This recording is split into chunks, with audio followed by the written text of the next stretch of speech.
Hi everybody, welcome back to another weekly weapons video. We're excited. Last week we got a good review on some stuff, some pretty important stuff as well. Remember, when you're practicing with a sword, it's important to maintain safety of the sword as well as to keep a good mentality about it.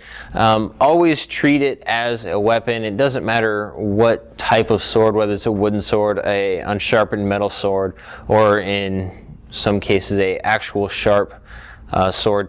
Treat it like it's a weapon at all times. That way when you do get to use an actual weapon, you don't have a mentality of it's not actually sharp and you'll be grabbing the blade. And as we all have guessed, that might end badly. So please treat all swords with a respect and a mentality that it is a weapon as well as a tool to help you learn. All right, so today I was going to talk about the one steps. When you're practicing your one steps by yourself, it's easy to kind of get into this lull of the I'm just doing the move. So if you can, practice with a partner as well. That way you can practice the control of the sword as well as the targeting and stuff like that. When you're using a sword in a one step, safety is the biggest part. You don't want to be hitting your partner or accidentally coming close, so please be very aware of how to do the one steps. When you do one steps, you're going to be using the strikes and not the slashes. The strikes are going to stop in front of your partner before you hit them, and then you're going to move your sword to the next chambered position to attack them. Right? So one step number one is a very practical start to the one steps. It's simple, it's easily done, but it still needs to be done correctly as well. It starts from the middle guard, and as your partner is going to step and attack, you're going to kind of step sideways. You're not stepping straight to the side because at this point now I'm going to be too far from my partner. So I want to step kind of off at a 45-degree angle, but still stepping towards him. If my partner is in front of me, this would be as if I'm trying to go and walk around him with that mentality. As I step off to the right, I'm going to block to the left. The front stance is important because it's going to set up for my high side strike. If my feet are kind of off to the side, then my side strike isn't going to have the support or the stance behind it that it needs. So as I go for that high side strike, I need to have my stance. From here, I'm going to chamber my sword on my hip. At this point, I'm going to twist my feet, and when I twist my feet, it's going to twist my shoulders and my hips as well, and that's going to give me the power I need for my finishing low side strike. If you have a partner, practice the strike, as you'll see in a minute here. If you don't have a partner, you can practice the slash and follow through. From there, you're going to reset to the back stance, and you're going to take 4 steps back. As you take your 4 steps back, the reason we take 4 as a sword, as opposed to the TaeKwonDo 2 steps back, is because the sword is a little bit longer and it's a little more dangerous, so you want to give yourself a little bit of extra space after that. With one step number 2, what you're doing is, if your partner has a good attack as they step in, what you're going to do is you're going to kind of take advantage of that. You're going to step straight in towards them. It's a very aggressive one step. As you move in, you're going to do a side block, and this is going to stop their block early, and their hands are going to be off to the side of their body. You're going to do an overhead strike at their hands. This is kind of takes away their hands from the rest of the fight. At this point, you're going to switch the sword, and you're going to go upward strike. This one's aimed at the ribs, and then you're going to flip it around and you're going to do a downward strike at the opposite side of the neck.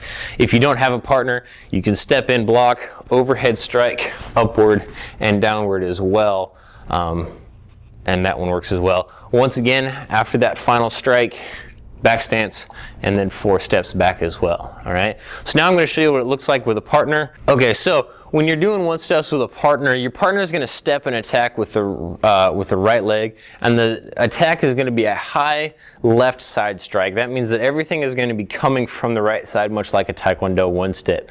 You can practice these on both sides if you feel like only using the right side just isn't going to work out for you. You can practice these on both sides just like your TaeKwonDo one steps. As he steps and attack, and I'm moving here, this angle probably gives you a little bit better of a view as I move in at an angle. At this point, my sword comes up, and I'm going to go side strike. I'm not going to, you notice that it was a very slow, it wasn't a quick snap of the sword to hit him with it. Safety is the biggest concern. I'm not trying to hurt my partner. From this point, the sword comes across.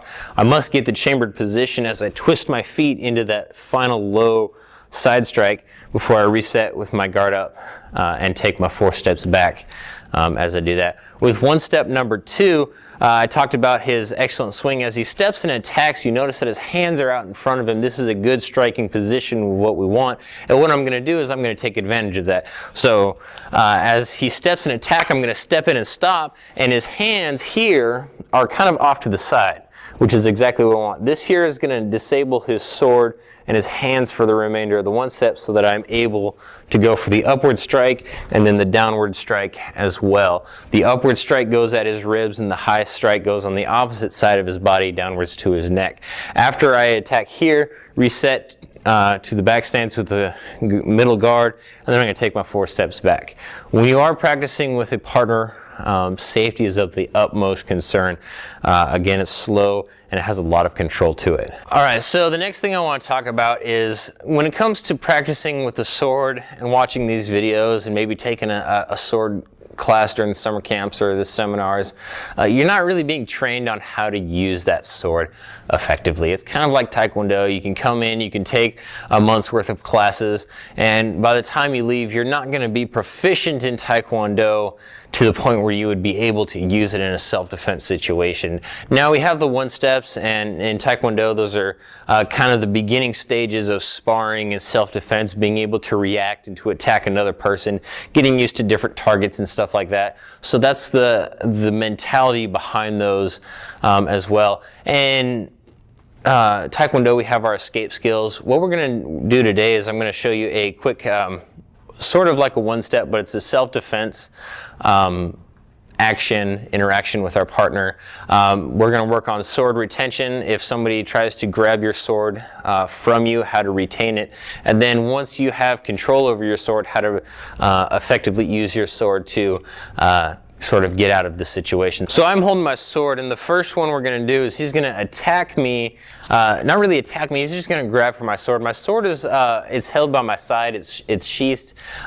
So as he steps and he grabs for it, the first thing that I'm going to do is I need to grab my sword so that he cannot pull it away. If I have the grip here, like I normally do, on a real sword, I'm not actually holding on to it. He would be able to pull it out of the sheath.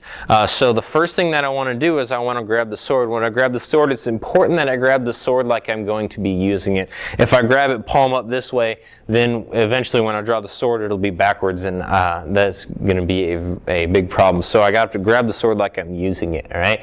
At this point, I go to my back stance and I begin to pull back on my sword. If he were to pull on the sword, I'm able to retain my sword. This is the most important part. If he gets my sword, then I'm in a lot of trouble. All right.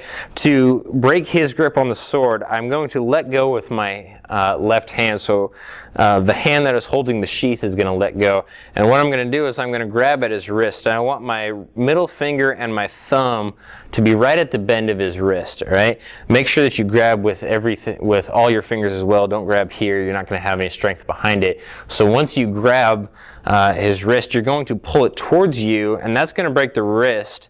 Break the grip of the wrist, and then you're going to lift it up. At this point now, his arm is at a nice position where I'm going to do what we call an aggressive draw. I'm going to draw and attack at the same time. So as my sword comes out, it's attacking at his arm as well, and it's going to follow through. All right. As soon as I follow through and I have passed his arm, I'm going to let go of his hand and grab my sword with both hands. That mentality of the two-handed sword being able to be used properly, it needs 2 hands, so I'm going to grab with 2 hands. At this point, I'm going to follow down with a downward slash right across the front of his body. All right. So one more time, he's going to step, he's going to grab my sword. The first thing I have to do is grab my sword so that he can't get a hold of it. When I grab, I want my my middle finger and my thumb right across the bend at his wrist. Pull towards you and then up. You notice that his hand is in this position. It's going to be not easy for him to get away, so I have a grip. But we're not going to stay here very long, because as soon as I pull up, my aggressive draw is happening as well. I'm attacking right at the elbow, grab the sword with both hands, and finish with that final slash. Or you can practice with the strike at the end. Either way is going to work and be just as effective. Sorry. So thanks for watching. That's all we have for today. If you liked the video and you enjoy the sword practice and training, let us know. We really want to do a sword or a weapons class. If you like the bow staff as well, we would like to be doing a weekly class on those. Let us know if you want to do that. It'd be a lot of fun. You would get belts. We would have ranking systems, testing with it, possibly even tournaments. But all that has to start with some classes. So please let us know. Tell everybody about these videos, and thank you for watching.